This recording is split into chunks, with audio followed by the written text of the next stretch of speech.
Awesome. Thanks, Jeff. Thank you, thank you. So again, thank you for coming here. I know it's the last session of the day. I know everyone's kind of tired. We're going to try to pep it up with a little bit of Doctor Who. So let's get into it. So we are going to do an introduction to Celery, a distributed task queue. This is me. Okay, cool. So what are we going to talk about? We're going to talk about Celery, if you didn't already know that.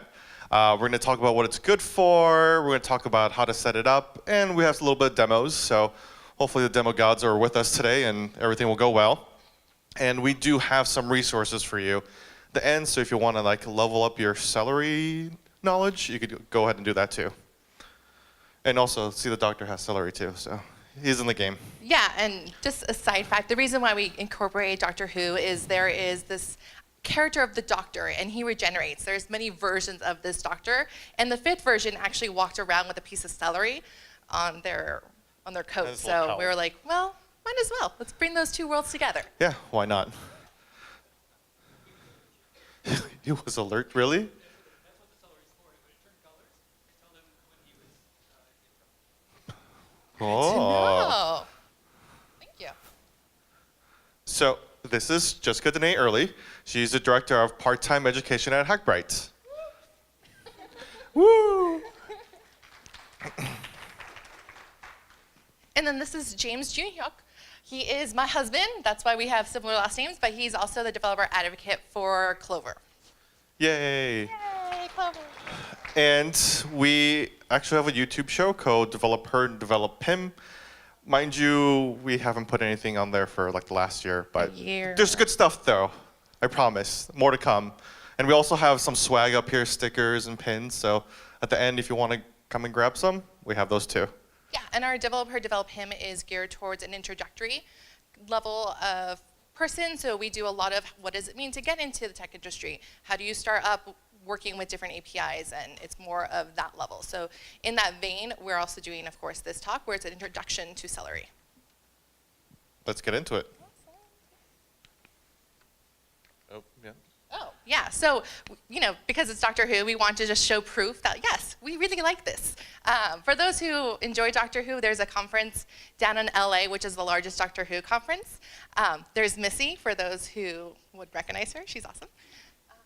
Yeah, I just really wanted to show a picture of us. That's the only point for that. Okay, so Celery. What is this thing that we're going to be talking about? And the definition that you find on Google is that it is an asynchronous task queue, job queue, based on distributed message passing. So we'll let that soak in for a moment. And if you're kind of like this, you're in the right spot. Because we're going to be talking a little bit about how to actually use this thing. If the description of what Celery is, if that made sense, then it might be a little too much of a review, and that is A-okay. We're aiming for the person who's like, what the heck is this and how would I use it?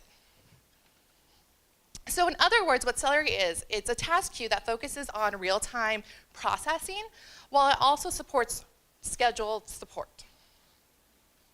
Which, yay, that's a little more Englishly, but I would love for at the end of this, everyone to be like, yeah, I get this. So let's jump right in. First thing is to make sure that we all understand what a task queue is. And task queues are used to distribute work across other threads or machines. These units of work are called tasks, and you would have a worker who would be performing and monitoring all of these work that's happening. So task queues manage this, work is happening, we're going to dive a little deeper. So when a task is triggered, Celery, which is part of your application, sends a message to a broker for work to be done. These tasks can be triggered by web requests, by other tasks, so a task can trigger another task, as well as being on a schedule. So, I like visuals. This is a nice little visual representation where you'll have a user who makes a request to your application, and from that you can have that request trigger a Celery task to get some work done, which means you could send a nice quick response to the user for them, from their perspective, things are happening. Even though you have work that still needs to be done, it doesn't have to be interrupting your user experience. You can set up a schedule where it calls itself, and RabbitMQ, which we're going to go into a little bit detail soon, will call different Celery workers, and those workers are actually doing the work for you. Okay, slow down. Okay. So you threw words at me, nice pictures at me, Doctor Who at me. Yes. Like, where do I use this? Where do I see celery? Oh, it's like you know the future. I love do. it. I love it. Oh, look. Oh. Yeah, so the big why. Why would you use Celery? What's the purpose of this? One of the main reasons you would use Celery is, let's say you have a user making a request on your application, and there's a lot of work that needs to happen that you don't want necessarily your user to have to wait. So let's say they are writing a blog post. They write a blog post, they are submitting it, and instead of making them wait so you could put it into the database, update your search index of that database, and doing all these other processes, you could just send a nice response back, let your Celery manage that work for you. So again, this will be helpful for your user, as well as it's not intended to, but it's used often as cron jobs, so you could have it scheduled. So every night it does a reindexing of a certain aspect. You could have it on a schedule to do work so you don't have to worry about it. Is that helpful? Yeah, I got it. Cool. So, brokers, they do deals, right? Like, how does this work? Yeah, so your your broker needs to be able to manage tasks. So what would happen is, let's say I'm the application and he's my broker. I would tell him, hey, here's this task, do it. And then what would you do? And I would turn to no one, as people, workers, and tell them to do stuff if they were here. Well, you could pretend they are workers. Workers, go right? do stuff. Just they're doing things for you. Cool, I like that. If we had that power, great. Anyways, so a broker will be handling that component, not your actual application. So here's some examples of some brokers that Celery recommends. The two major ones is RabbitMQ and Redis. RabbitMQ is stable. Celery does recommend it as like, this is the one you should be using. Redis is also highly used as well. There are other brokers that you can use, but Celery Go does suggest these are the two that we know that work really well, but by all means, you guys are developers, feel free to do what you want. I personally chose RabbitMQ over Redis because I was like, well, Celery, rabbit, you feed the celery to the rabbit, like that made sense to me. So that's what we're doing today. Fair? Let's do it.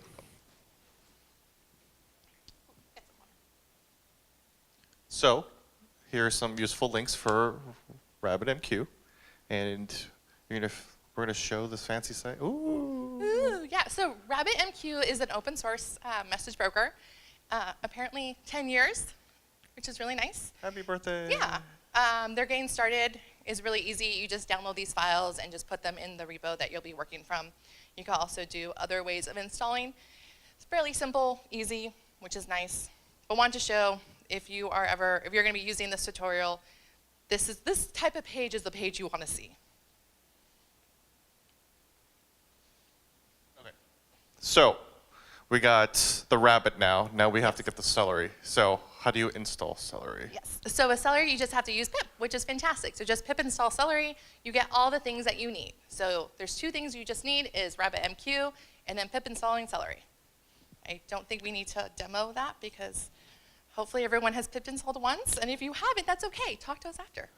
And we just had this whole session about packages last. That was great. So, Cool. So now demo time. here we go. Yeah. Let's see. You might have to. Yeah. Do you want to? Wait. Where am I? I swear I had all this ready. Let us start off with. So I have this repo that only has tasks in it. So I think I have that open already. Yep.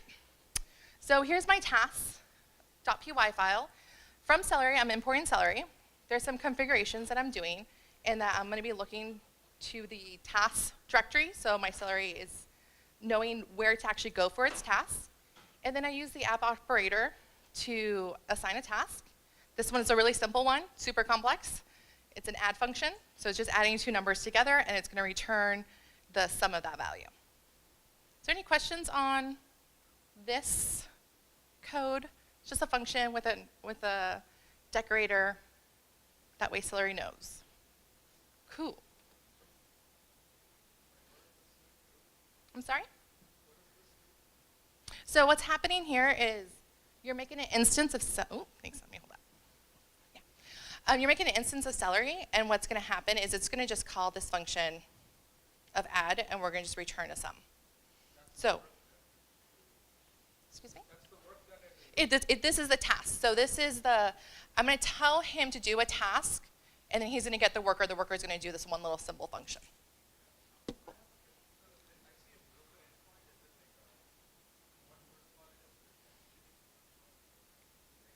Yes. Yes, we have,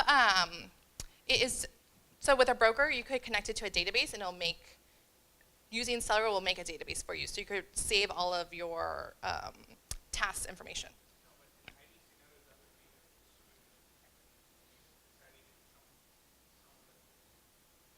Yeah, so that is actually the URL to Rabbit, who divvies out all the work to the workers that we provide from Celery. So if the AMQP, that was really tough. AMQP is actually like the URL path to RabbitMQ. And if you're using Redis or something else, then you put that URL in there to direct that. Awesome, thanks. Cool. So, oh, no. Cool, so we have that. I'm gonna give this back to you, thank you. So first things first is we're gonna need to start up I'm in here, I'm in my Rabbit directory. We're gonna just have to start our Rabbit server. Can everyone see that? Cool. Do, do, do. We should have like little music going on. Do, do, do, do, do, do. Ah, okay. I'm gonna make this a little smaller so you could see the cute little, that's a rabbit. You guys could see, yeah, rabbit. Just my file path is a little long. So I have my rabbit running, and now I'm gonna jump over to here, and I think I have it saved. And if I don't, that's a horrible, horrible thing. Yep. Haha. Nope, not that one. Yeah, no, it's.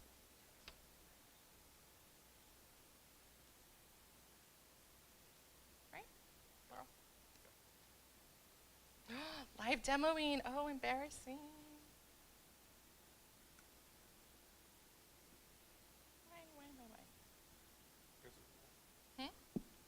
Sorry.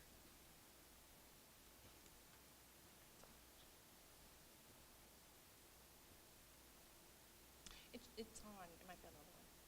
Okay. Yeah. Aha. I should have moved that, yeah. We have 3 demos, so it's been hard to kind of keep all of them in my head.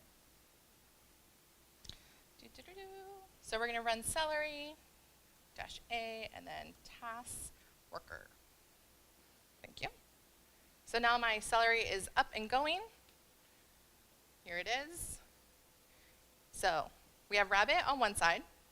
I have Celery going, and then I'm going to have another one here. And this is that file that we talked about with the actual tasks. So I'm going to run Python. I'm going to import from tasks, import add, which is the function that we built. And then if I do add dot delay, and I pass in 1, 1. Oh, I should. I'm sorry. Oh, 1, 2. Thank you.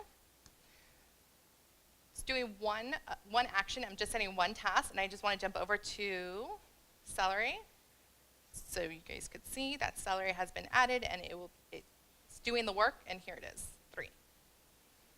So you have 3 different terminals open. You have your Rabbit going, your Celery going, and then your actual application that's calling the information. Rabbit's right here, and Rabbit is not giving it any output. What you get back is an async result. So with that, that's a nice little object that you can ask, are you ready? Let's say you have multiple things that you're running asynchronously, because that's the point of it. You have lots of things going on. Then you'll be able to do other actions, asking if it's ready, if it's completed, what's the status of it as well. And if you do connect it to a database, if it's ready in the database as well. So that's a very simple example. Cool. So in the slides, we just have this is what you need in regards to be able to use celery codefully. Now, with celery, you can also add a heartbeat, and this is where it gets a little more interesting, a little more fun. We're going to be using the example of Doctor Who. Hands raised. Yes, you call it with dot delay. That will add the task to the broker. So then it will actually run it. That's part of celery. It's one of celery's functions for the tasks to. I'll go a little bit more into it of what other functionality you could do, but delay is to actually trigger to make the work to happen. Okay, so now I'm going to show you an example of using a heartbeat. A heartbeat is using a schedule. So we're going to tell celery, do this action every so much time. Yeah? And this is where it gets a little more interesting. I'm going to leave my rabbit running. I'm going to stop this celery. And I'm going to jump over here. I'm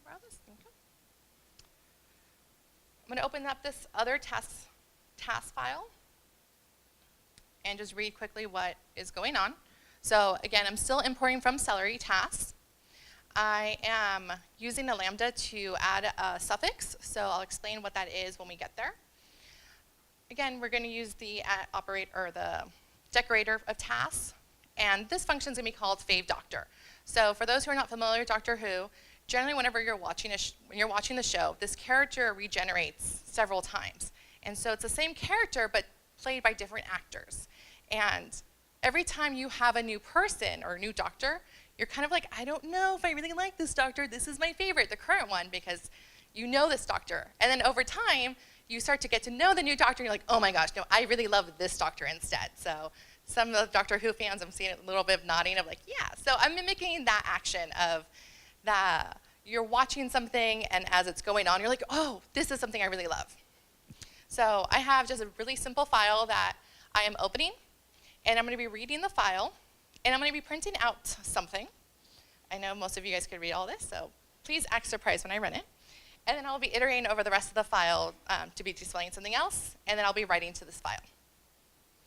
For this one, what's more interesting is the configuration. So celery is going to need something a little more meaty in regards to be able to set that schedule.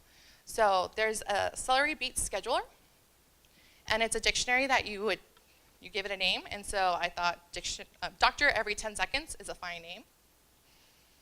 Then you're going to set the key of tasks, and the value is going to be task.favedoctor, which is in the tasks module, and it's the name of the function, Dr. Doctor. And then we're going to set the schedule on it, and we're going to have it for every 10 seconds to perform this task.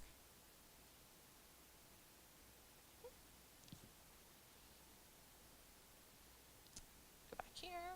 Nope. This way. There we go. So my rabbit is going. I am going to run. Oh, did I delete it?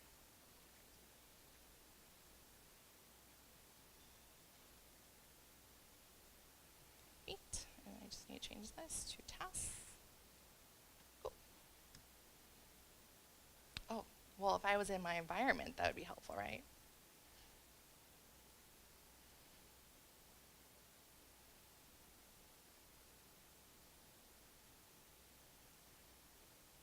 Okay, pretend that didn't happen.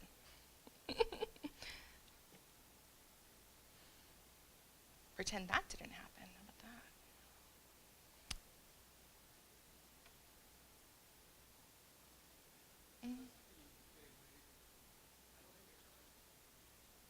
Yeah, I'm trying to run my celery. Yeah, no, appreciate it.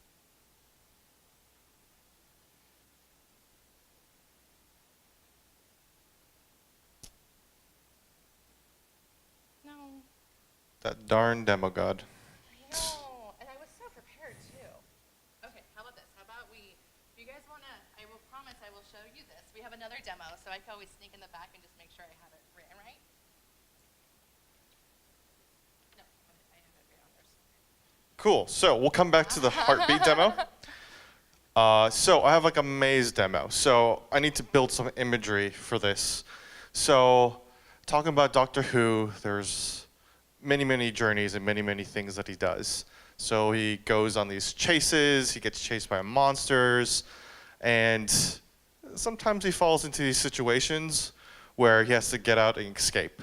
So keep that imagery in your head, and the plan is to have him run through a maze. So I am going to, I guess I can use Jessica's Yeah, you can rabbit. use We'll my keep the rabbit. I will start my celery. Yeah, yours works. Mine works. And then, can I have some course. assistance? Thank you.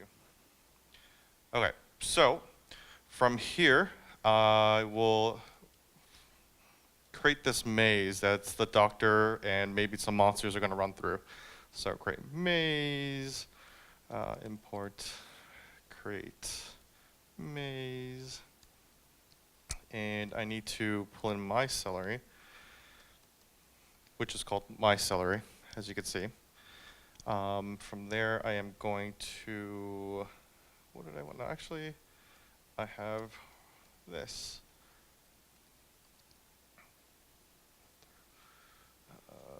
Import, run.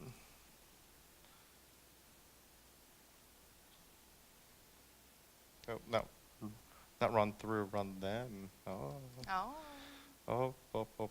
Yeah, it's, There we go. So from there, I can do run 2. And then from there, I can make 2. I can create the maze. Let's give it something short and sweet. Let's make it like a 10 space kind of maze for them to run through. And I have them running. And if my celery is listening,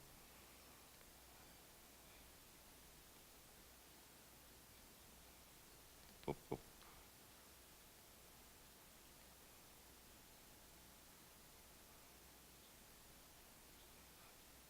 I guess my celery doesn't like to be run. You know what? I am going to have your yeah, if you don't mind. rabbit go to sleep, maybe.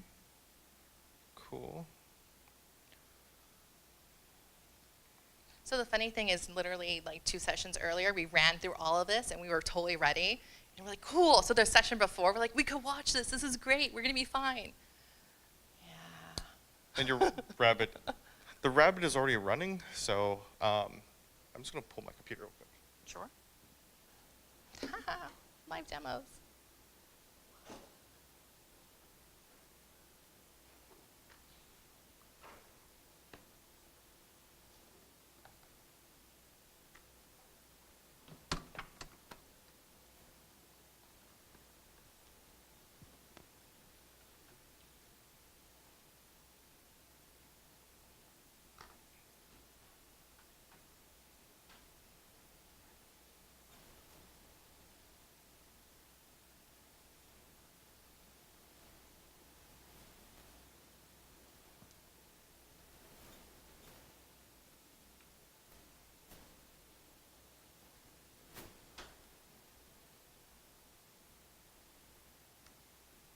Oh, oh, oh.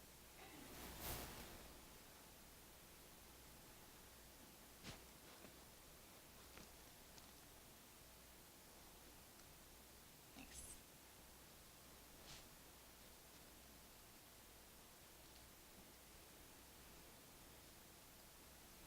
So I'm gonna import my create maze again on this computer.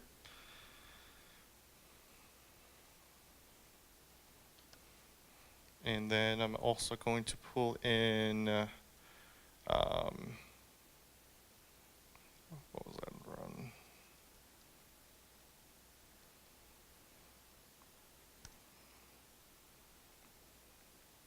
My rabbit is running, and also my celery is up and running. So from there, I'm going to do that. So create maze.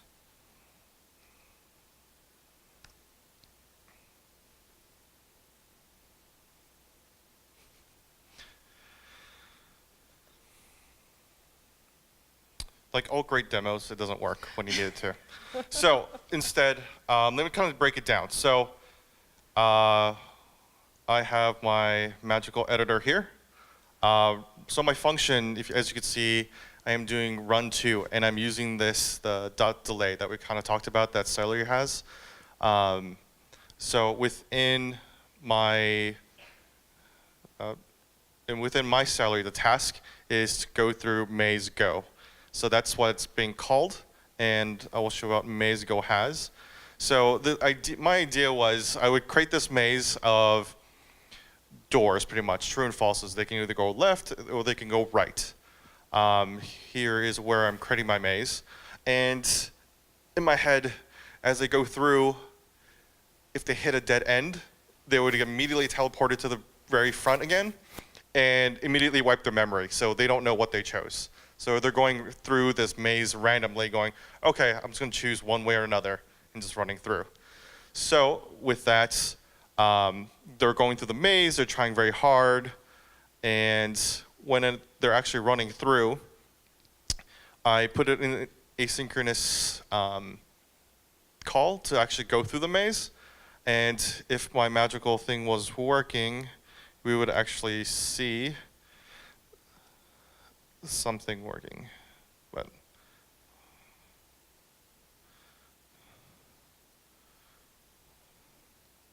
So yeah.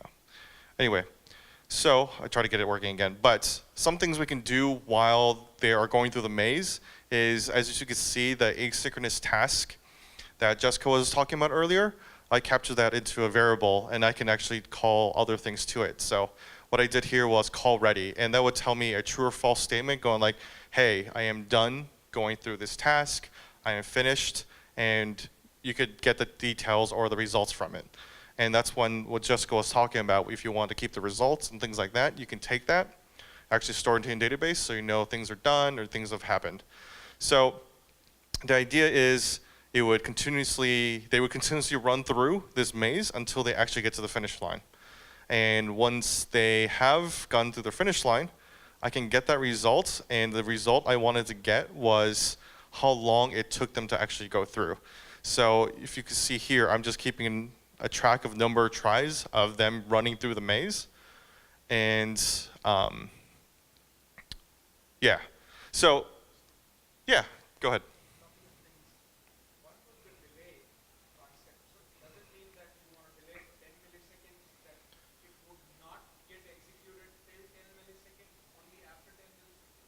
So that's a great question. The question is, when we see the dot delay for using this with Celery, what does that mean? Does that mean like will it delay a certain amount of time? So delay actually queues it up immediately to happen immediately. There is also, if you look at Celery's documentation, there is the thing starts with async, and you can actually give it more variables in there. And more parameters in there to specify like, oh, wait to a certain time. If you want to schedule it, you can also do that too. So there is a separate async one, so you can actually have a delay. But delay means immediately queue. Yeah. Okay. And then this is not ready. You are saying while both are not ready? Correct. So what I'm doing here is I just wanted to pretty much pause this function until someone is done with their maze. So that's what I'm doing. So this t.ready of that asynchronous call will actually give me a true or false if that function has been done. So if it's still doing the work, it will tell me false. If it's done doing the work, it will tell me true. So when it was true, I would want to stop going through, having someone run through the maze and give me actually a result. So the idea was they would run through the maze, they would come back and go, okay, cool, the racer T wins because he went through first, or racer Y wins because he went through first. So t.ready would return a true when that Celery worker is complete. Correct. Correct. That Celery sent off to the work that's done. correct. Correct. And the dot get is to actually get the results, like whatever gets returned. Not that it's ready to do the work, it's done. Correct. Yeah, Perfect. Yes. Perfect explanation. So just to make sure everyone heard that, the dot ready actually tells when it's done, not when it's ready to do the work. Yeah, question.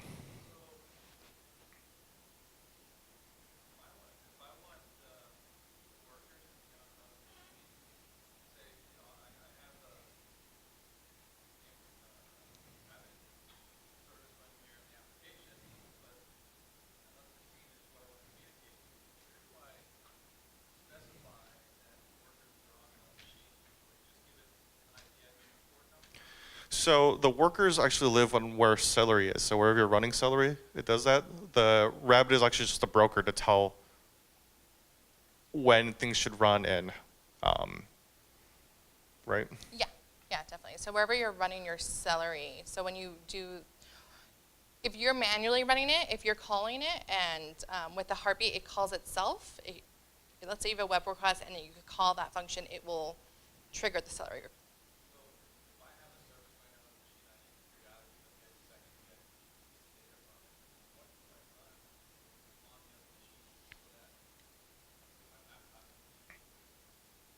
So if you're going to so the question is, if you're checking like your database every second for a piece of data, then you would want to put a heartbeat on it and have it where it will check the database, check if it's there, and then call any other functions or any other tasks that you want to do after you know it's there.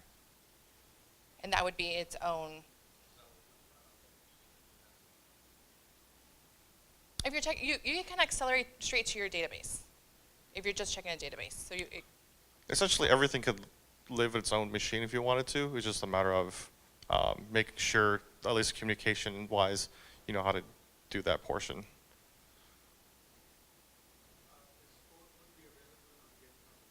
Yeah, let me clean it up a little bit.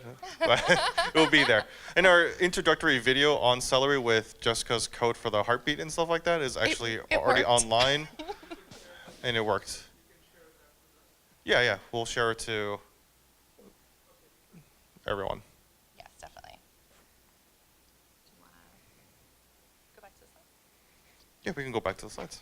Do you have them? Thank you all for your patience, because, you know, as much as you feel uncomfortable and kind of pity for us, like, being up here, we're like, ouch, we literally went through this, we swear. And we were joking about how we purposely decided to do YouTube videos because we couldn't control the atmosphere. So I was like, oh my gosh, baby, let's do this. It'll be a lot of fun. The first thing, of course, he said, because he's more realistic, was, what happens if the demo goes bad? It's like, no, we'll be fine. So, yay. I swear, it's a lot easier than what it looks like up here. Okay, so obviously we did not do it justice. Like, just putting that on the table. But what's really, really nice is that there's lots of tutorials and articles as well. If you don't believe us and don't want to check our YouTube video, that's more than okay.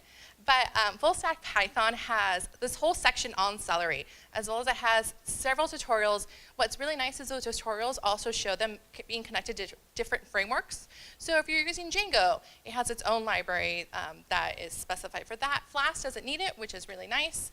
But almost every framework that Python, well, the majority, the big ones, they have some type of support, as well as deployment, which might be a better reference for the gentleman in the front in regards to deploying Celery as well. The aim and purpose of this was just say, hey, this is a thing and it is fun. Hopefully we've made it a little more fun with Doctor Who. And again, thank you. So this is Jessica Danae Early Cha, and I am James Cha Early. Thank you, everyone. So at this time, we'll take some questions. I'll walk around with the microphone, and we'll just get started. Could you show your config file that you had? There was a particular question I had there. If you look at your config, you'll notice that there's a tuple, but it looks like there's no comma at the end. So did you mean T, comma A, comma S, comma K, comma S, or did you mean that to be a list? When you have a single, is that Which line? the character you're on right now? There's a very, yeah. Did you mean that? Yes. Oh, cool. That might actually make things work too. Thank you. Have you worked here? Our rabbit node went wild and is like gone crazy, so. Yeah. Yeah, it's run free and it's going wild. Yeah, so I noticed in the maze one, you're doing kind of like a while true loop. Is there kind of other approaches to that? Like, because that's going to block, right? But maybe was that just like for the demo, or are there like other? Well, they're asynchronous tasks, so they're just running anyway, right? So they're not going to hinder your main flow. So yes, specifically for the demo, I made it to continue doing it until final solution. So when I was testing it last night, I was like, oh, I'll make my maze to be like 10,000 and see how long that takes, and it took forever. So I tried to do a reasonable demo with 10, but the rabbit got loose on that one. The computer too. So. Can I follow up with that? So is there like a best practice to see like how jobs are, what their progress is like? Yes. So you could either there is a, I think it's called Flower. There is a Python library to do that, to actually keep track of what your workers are doing and what state they're at and things like that. Yeah, thank you. I just wanted to advocate, you mentioned the Django, their Django integration product. It's really nice with Django Celery that the really kind of common tasks of add emails to send to this Django model table, it'll suck them off to the results in the Django admin. So those kind of really common suite tasks fire off and you'll become built in that system. So it's a really nice integration product. Yeah, thanks, Joel. Yeah, Joel's saying there's a lot of great integration products with using Django and seeing the results of, like, if you're trying to use it for sending emails out, you can see the results in the Django admin portal too. So there's a lot of great integrations with Celery. Yeah, so the main use case, so it's not entirely clear to me. What is it a matter of if you have lots of processes and you can use lots of computers to run different processes, so you're distributing the computation? Is that the whole point of Celery? So it's not the main. So if you look at actually what Celery says, like distributed computing is not the main purpose of Celery. It's the matter of essentially putting a bunch of tasks into a queue to get done. If you wanted like churn through like images to like do something with, or if there's lengthy tasks to be done, you want to use it for that. But essentially, because of how Celery works, you can do distributed computing. It's just not intended for it. Hold on 1 second. Because we're recording this, so we want to get all the questions. Oh, sure, yeah. My stupid question also. Okay, so the Celery and the broker should run on the same machine? No, they can be in separate environments completely.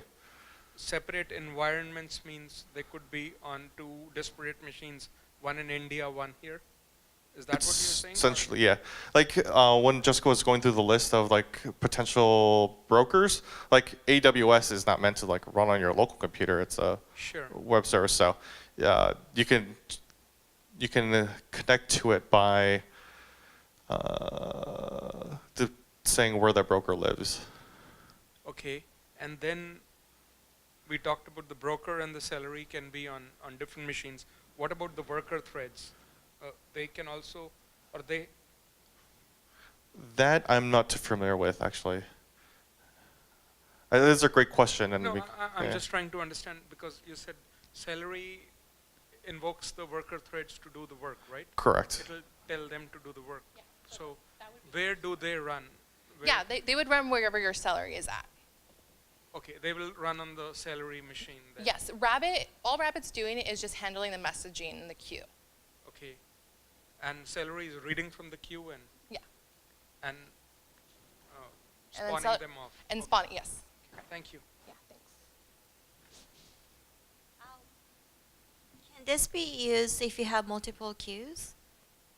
If you have like more than one queue? Sorry, very stupid. You would need most likely more than one. Yeah, I would say you would need most likely. Yeah, you would need more because no, because if are you asking, like you're having different types of tasks? So if you're having different types of tasks, all your Rapid's doing is just keeping track of that. And so you can have one task call another task. And so it'd be one large queue because of Rabbit. So if you want multiple queues, you would want multiple Rabbits. Like you can add more tasks to this. Like for example, we only have one, but you can put multitude of different tasks. And you can also determine how many workers you want to. So each worker can do a different job if you need to do it. It's just a matter of how you want to do it.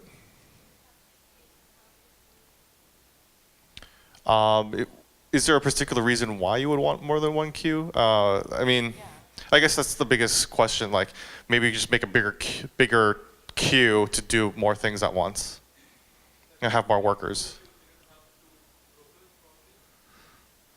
The broker, that is a great question. That is outside my scope of knowledge of Celery and yeah. That handles the messaging. That triggers. In this scenario, yeah, I believe so. Yes, yes. Is there a way to get a call back to find out if the task was successful, or to get an error message back through the callback, or it's more like a find and forget thing? So that's a great question. So remember when I was going through my code and I was doing like .ready to see if it was running or not. There's also other ones other functions you can call to see other data too. So the .ready just tells us if it's still running or if it's done, and .get actually gives you details back. So if something I was seeing a lot when I was building my demo was it was throwing like errors and like NPEs and stuff like that when I was going through. So if you do the .get, it'll actually send back that whole chunk of error data, so you can actually go, oh, stuff was happening. Also, if you want to, when you're running your Celery, you can like, I had that debug level, the logs level on, and see what's going wrong too. I think we'll take one more question. Is there anybody other unique questions? We'll have you take that offline with them because I'm trying to get as many people as I can. So I have two questions actually. The first one is, does the Celery workers talk to each other, like sharing some resources? And the second one is about Python's global interlock, global interpreter lock. So would in any aspect that constrain the Celery performance? Okay, so the first question was, do the tasks can they talk to each other? They're on their own separate threads, so they don't. Actually, it just really reminds me of like this morning's talk with Raymond in regards to that. And the second question about the global scope in Python, I'm not 100% sure. So that's something that we will look into. Awesome. So let's go ahead and give a round of applause to James and Jessica for the presentation.